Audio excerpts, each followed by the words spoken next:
হে নবী আমার, আপনি আপনার উম্মতদেরকে জানায়া দেন, ইন কুনতুম তুহিব্বুনাল্লাহ, তোমরা যদি আল্লাহ তাআলাকে ভালোবাসতে চাও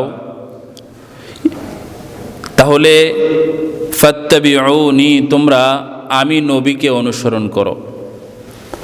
আল্লাহ তাআলা বলতেছেন, হে নবী আমার, আপনি আপনার উম্মতদেরকে জানায়া দেন, তারা যদি আমাকে ভালোবাসতে চায়, আমি আল্লাহ তাআলাকে ভালোবাসতে চায়, তাহলে যেন আপনি নবীর অনুসরণ করে। তাহলে এই দুইটা কাজ যদি তারা করে তাহলে ফায়দা কি? আমাকে ভালোবাসতে চাইলে আপনি নবীর অনুসরণ করতে হবে, এটা যদি করে তাহলে ফায়দা কি? আল্লাহ তাআলা বলেন ইউহিব্বুকুমুল্লাহ, তাহলে আল্লাহ তাআলা তোমাদেরকে ভালোবাসবেন। সুবহানাল্লাহ কইবেন না?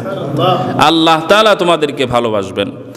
এরপরে আরেকটা ফায়দা হলো, আল্লাহ বলেন ওয়ায়াগফির লাকুম যুনুবাকুম ওয়াল্লাহু গফুরুর রহিম।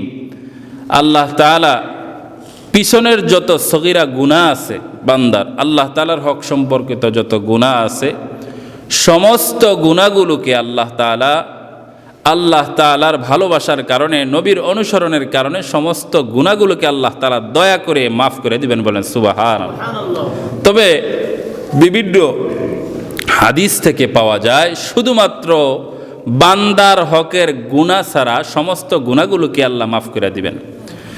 বান্দার হকের গুনাহ, অনেক সময় অনেকে প্রশ্ন করে, হুজুর আল্লাহ যদি সবই মাফ করে দেয় তাহলে বান্দার হক এটাও কি মাফ করে দিবে? অনেকে প্রশ্ন করেন, হুজুর ঢালাওভাবে তো বলেন যত গুনাহ করেন আল্লাহর কাছে ক্ষমা চান, আল্লাহ ক্ষমা করে দিবেন। এই কথা যদি বলেন তাহলে যারা হক মারছে তাদের কি অবস্থা?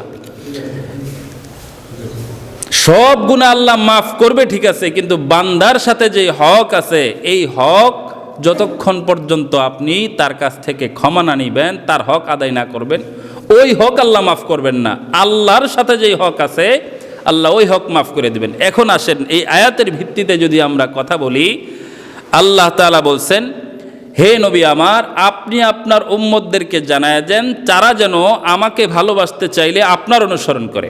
এখন আমার কথা হলো, যারা নবীর অনুসরণ করবে, নবীকে ভালোবাসবে, আল্লাহকে ভালোবাসবে, তারা আরেকজনের হক নষ্ট করতে পারে? কথা বলেন, পারে? যাদের ভিতরে নবীর অনুসরণ থাকবে, আল্লাহ তাআলার ভালোবাসা থাকবে, প্রথম কথা হলো তারা কখনোই আরেকজনের হক নষ্ট করতে পারে না। আর যারা হক নষ্ট করবে না, তাদেরকে তো আল্লাহ তাআলা সব গুনাহ এমনিই মাফ করে দিবেন। সুতরাং এই কথা ভাবার সুযোগ নাই যে আল্লাহ তাআলার কোনো বান্দা মানুষের হক নষ্ট করবেন আর আল্লাহর কাছে ক্ষমা চাইবেন, ওই হক আল্লাহ মাফ করে দিবেন, এটা এরকম না। বান্দার সম্পর্কিত যত হক আছে, হইতে পারে আল্লাহ তাআলা দয়ার কারণে আল্লাহ ওই গুনাহগুলোকে আল্লাহ মাফ করে দিবেন। কিন্তু এই যে আমাদের সমাজে দেখা যায়, মুখে মুখে আমরা বলি, আমরা মুখ দিয়ে শুধু চিল্লাই যে আমরা নবীকে ভালোবাসি, আল্লাহকে ভালোবাসি, কিন্তু কাজে কর্মে আমাদের প্রকাশ পায় না। কাজে কর্মে আমাদের প্রকাশ পায় না।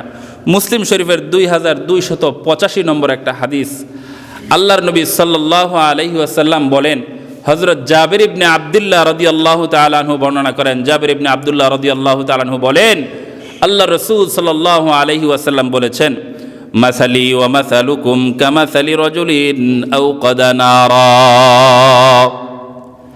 আল্লাহর নবী, বিশ্ব নবী, সরওয়ারে দো আলম নবী বলেন, মাসালি ওয়া মাসালুকুম কামাসালি রাজুলিন আওকাদা নারা। আমাদের এবং তোমাদের উদাহরণ হলো, আমার এবং তোমাদের উদাহরণ হলো ওই ব্যক্তির মতো যে ব্যক্তি কি করলো, আগুন জ্বালাইলো।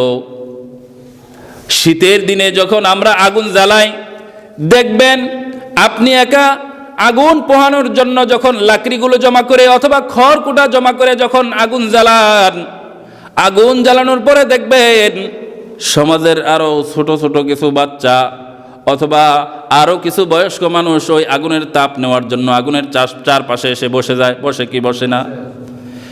এই আগুনের তাপ নেওয়ার জন্য কিছু মানুষ আসে। আবার দেখবেন এই আগুনের আলো দেখে কিছু পোকামাকড়ও এসে ওই আগুনের উপর পরে ওই পোকামাকড়গুলো জ্বলে পুরে ছারখার হয়ে যায়। হয় কি হয় না?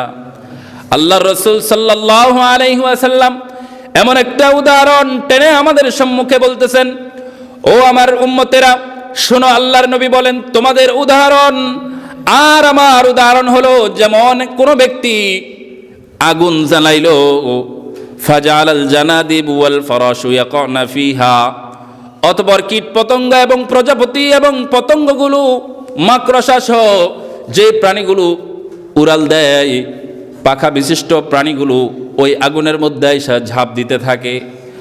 আর ওই যে লোকটা আছে যে আগুন জ্বালাইছে, ওই ব্যক্তি ওই প্রাণীগুলোকে শুধুমাত্র বাধা দিতে থাকে যেন ওই আগুনের মধ্যে না পড়ে। আল্লাহর নবী বলেন আমার অবস্থা আর তোমাদের অবস্থা হইল এরকম, এই সামনে যেই আগুন আছে জাহান্নামের আগুনটাও ঠিক এরকম, জাহান্নামের আগুনের মধ্যে তোমরা দৌড়ায়া পড়তে যাইতেছ, আর আমি নবী ওহুয়া ইয়াযুব্বুহুন্না আনহা, আর ওই যে লোকটা যেমন ওই প্রাণীগুলোকে ওই আগুন থেকে যেমন বাঁচানোর চেষ্টা করতেছে, আমি নবীও ওয়া আনা আখিযুন বিহুজাযিকুম আনিন নার, আর আমি নবীও তোমাদেরকে ওই আগুন থেকে তোমাদের কোমর ধরে বাঁচানোর চেষ্টা করতেছি। ওয়া আনতুম তাফাল্লাতুনা বিন ইয়াদি, আর তোমরা আমার হাত থেকে ছুটে যাওয়ার চেষ্টা করতেছ। আল্লাহর নবী বলেন ওই পোকামাকড়গুলোকে যেমন ওই লোকটা আগুনে পড়া থেকে বাধা দিতেছে, আমি নবীও তোমাদেরকে জাহান্নামে পড়া থেকে বাধা দিতেছি, কিন্তু তোমরা বাধা অতিক্রম করেও জাহান্নামের দিকে দৌড়ায় যাইতেছ। বলেন নাউজুবিল্লাহ।